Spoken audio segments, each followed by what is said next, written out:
দেখতে দেখতে দিদির ফেসবুক ফলোয়ার্স 100K ছুঁয়েই গেল। জানার পর দিনই কেক নিয়ে চলে গেছিলাম ওর বাড়িতে। আর এখানে ওর বাচ্চার এক্সাইটমেন্ট। কি হয়েছে কর, কি করছিস? আগে তৈরি করা চাটা খাবি। তারপর 10 মাস আগে চাটা বানিয়ে রেখেছি। চল লাইট জ্বল যা।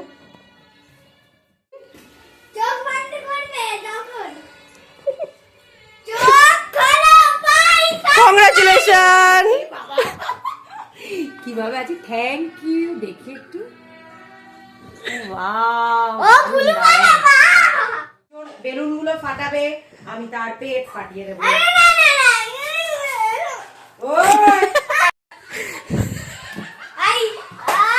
সাদা বেলুন নিয়ে আমার ওখান থেকে। আর এইখানে আমি একটু রেডি হয়ে নিচ্ছিলাম সাজুগুজু করে। আর এই যেটা সোনাইয়ের মাছ ফাইটার। তারপর এখানে ডেকোরেশনগুলো মোটামুটি কমপ্লিট হয়েই এসছে। আমি আর জামাইবাবু কিছুটা করেছিলাম, দিদিও হেল্প করেছিল।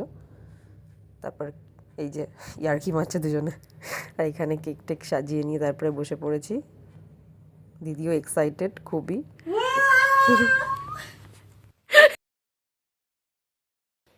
Thank you to all of you. Thank you so much. তো অনেক কম সময়ের মধ্যে এরকম একটা সুন্দর দিন আমরা উদযাপন করেছিলাম। আর এখানেই ছিল আমাদের রাতের ডিনার।